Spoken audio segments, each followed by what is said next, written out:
welcome to this week's edition of Ask Coach Marie. I'm Marie O'Neill, founder of Padma Life Coaching, and your host on this series. This is the place where you ask a question and I give you my unique opinion as a life renewal coach, astrologer, and past life regression facilitator. Remember, I am not a therapist and I will never tell you what you must do. Each week on Friday, a new video is released with me answering 2 questions from viewers.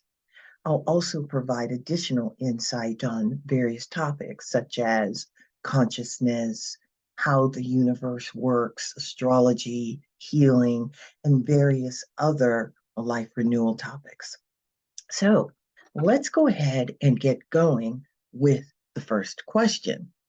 Now, this first question comes from Maggie, who is in Ohio. Maggie writes, "My life is a living hell. I'm 35, work 2 dead-end jobs just to make ends meet, and I'm a single parent of 3 kids under 12 and have no time for myself. How do I get my life back?" Wow, Maggie. Thank you for sending that question in. And my proverbial hat goes off to you for all that you are doing. Just being a parent alone is one of the toughest jobs that you can have. And of course, you're having to work 2 jobs to help take care of those 3 kids. I totally get where you're coming from. Now, as far as how you can get your life back, there's a lot of different answers to that particular question.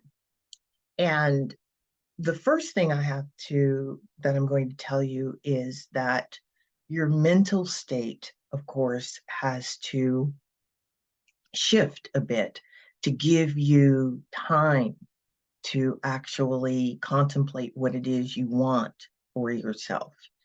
In order to have your mental state shift, there's some other things that also have to happen. And of course, you need free time. So to do that, one of the suggestions is to see if you can find help with the kids. If there are any programs in your community that you can utilize to help you take care of the kids. And when I'm talking about community organizations to help you, I'm referring to added daycare, places where the kids can go and play, maybe even neighbors. Maybe the neighbors who have kids would work with you, maybe they will step in and help you take the kids for an hour or 2 so that you have added time. You know your situation and you know what is available in your community. And you might end up having to go outside of the community to find that help, but that's something I would certainly recommend you do. Even the local churches may be a good resource. If they don't have daycare or places or programs that the kids can attend or go to, maybe they know another organization or group that would have a program for the kids. This is where networking, if you can, is going to come in to help you, or at least reaching out to ask for help with the kids. And I know you love your kids, and I know you probably want to be with them all the time, and you still need that free time to be able to contemplate and what you want and actually to take some different action. So that is one of the first things that I would do. And also, maybe the schools have a program that you can utilize, after school program, or maybe they have childcare there and that sort of thing. The other thing that I would recommend is meditation. Now, I know that you may not have time for meditation, and that's okay. What you can do with meditation is use it when you are doing household chores, or you're at work, or you're doing the dishes, whatever it is you're doing, because the whole point of meditation is really non-meditation. It's staying in the present moment. And the reason that would like you to use meditation is a lot of times you get wonderful insights when you are available to receive the download from the divine, from the universe. So meditation is another tool that I would recommend you use. And this will give you hopefully information on what your next step or steps should be for you, unique to you, concerning your job. Because I totally understand working 2 part-time jobs to make ends meet. My goodness. And it would, I'm sure, be beneficial for you if you could have just one job that paid you a decent wage. This is where, if you're doing the meditation and you've got a little bit of free time to contemplate, that means that you have more space to figure out what type of job would work for you, being a single parent, a full-time or one job that paid you a decent wage. And then you can go along and pursue that job. You may need more education, or maybe you don't. But in any event, these are the recommendations that I have for you. Reach out into the community for help with the kids, to maybe do some child sharing with the neighbors. Maybe you take the neighbors' kids for a few hours and they take your kids for a few hours. Reach out to the schools, the churches, the community for help with that. Do your best to do some meditation. You don't have to do formal meditation. You can do meditation when you're doing chores or at work. And then, of course, use some of that free time to figure out what type of job it is you want for yourself and start pursuing that. This is going to be initially a band-aid for what you are asking, as far as getting your life back on balance.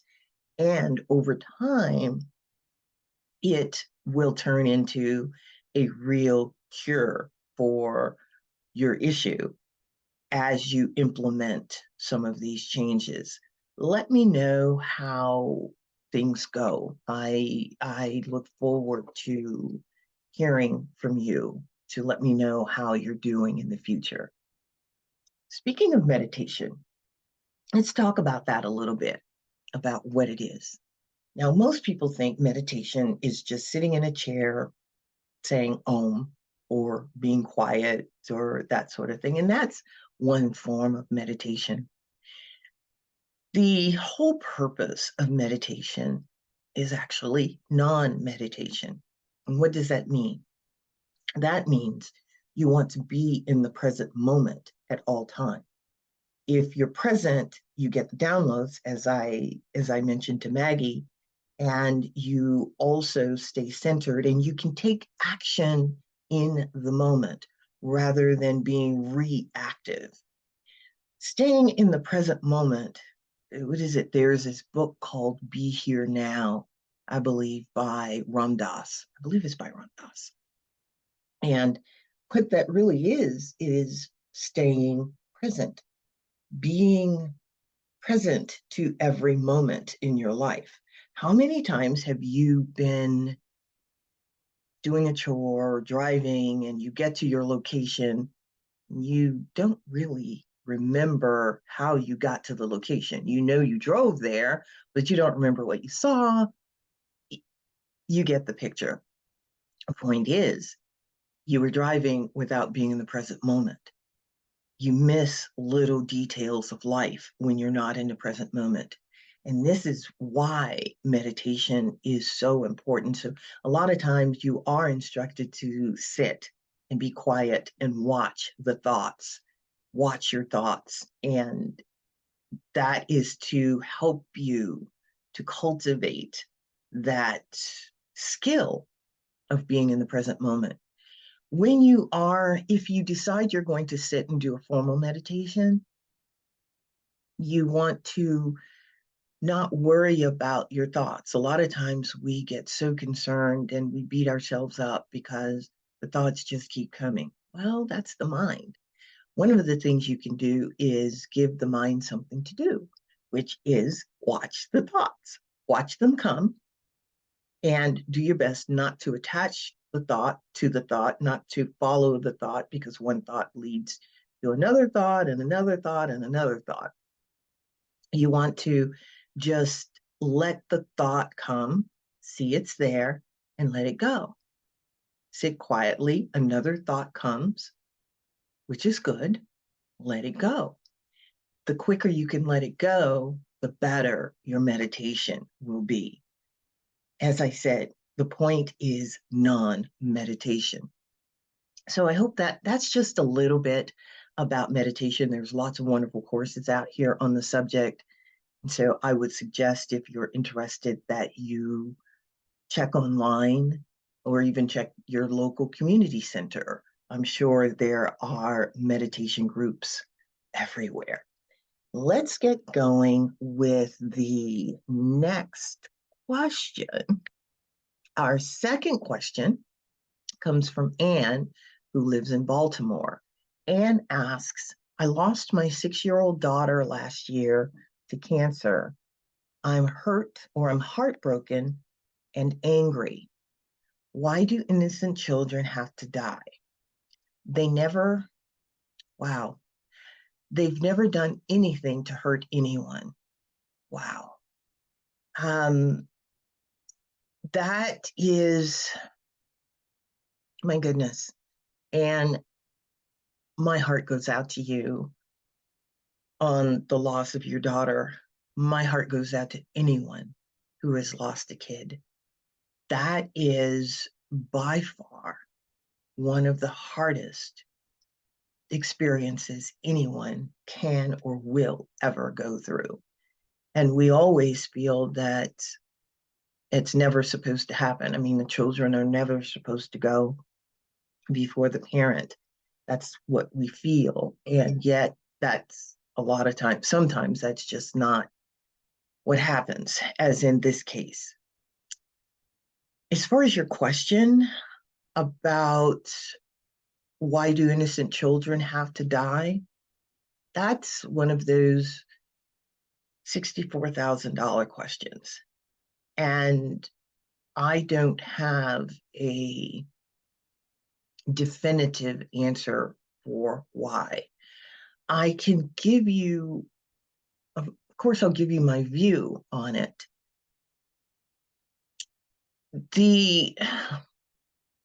When a soul chooses to incarnate, and I'm saying soul, there is that part of us that is all knowing, and we call it the soul. It's our consciousness, and it's in some traditions called the higher mind. I'm going to use the word soul. Actually, before it incarnates, it has an agenda. It has lessons that it wants to learn, experiences it wants to have. That particular soul chooses its parents and is born. It's born into a body. The thing is, the conscious mind, or the person or the individual, of course, is unaware of the sole intention of the experiences. It is my view that children, of course, they are innocent. I mean, really, they're innocent. It's my opinion that it is the soul of that child who has made the decision that it has learned or given whatever it is it needed to give, and it's time for it to go. Now, the other thing is, we assume as humans that the human form is all that there is, or that this is home. And it's really not home. It's the other side that is home. I mean, the physical body is very important. Don't get me wrong. I love having a physical body. And at the same time, there is a part of us that never dies. It just goes from lifetime to lifetime, taking on different forms. And so I would suspect with your little girl, her soul had an agenda. It came and it did that agenda. It completed whatever it was that it wanted to do, and it decided to go. That doesn't mean that the personality of your little girl isn't still connected to you, because she is. As a matter of fact, the soul is still connected to you too, because there is love there. You and your daughter decided to do this dance together, and she is always with you. And it's more than just living in your heart, although she does live in your heart. She is actually there to help you as a guide too on the other side. She's your little angel on the other side, and she's continuing to watch over you and help you on your life journey. I am really sorry, though, that you've had to experience this. I know what that's like, and like I said, my heart goes out to you. Please keep in touch and let me know how you are doing. And also know that it takes as long as it takes as far as the healing is concerned. Don't let anybody tell you that it's been 6 months, you need to be over this, or it's been a year, you need to be over this. No, you need to take as much time as you need to heal. And as far as healing is concerned, you may not completely heal. There will always be that scar there in your heart because you're missing her. And at the same time, you will at some point be able to move on and continue your life journey. Okay, if you would like to know more about me and my life journey, please get my book and The Lotus Opened, a memoir. In it, I talk about what I went through as far as the trauma and how I worked with it, how I worked with healing my own trauma, because we all have trauma. It's just that it's up to us to not allow that trauma to control our lives. So the book is called And the Lotus Opened, a memoir. You can pick it up on Amazon, on any of the online bookstores. So you've got Amazon, Barnes and Noble, Able Books. I think it's Abe Books. And there is also um, Target and a few other places. Now, what I have coming up, I have a virtual healing retreat that I am hosting. This retreat is going to be awesome. The theme is transforming relationships. And as you know, we're all in relationship, even with ourselves. So the retreat is October 17th and 18th. Tickets go on sale on Eventbrite on September 18th. I'll be sure to put a link below so that you can check it out and sign up. If you like this video, please go ahead and click the like button, subscribe to my channel, Padma Life Coaching, and click that little bell there if you want to be notified of upcoming videos. Like I said, the videos are are introduced every Friday. And last but not least, leave a comment below.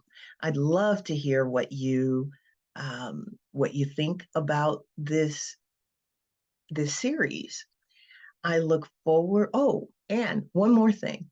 If you have a question that you'd like me to answer, please send it to padmacoach@icloud.com.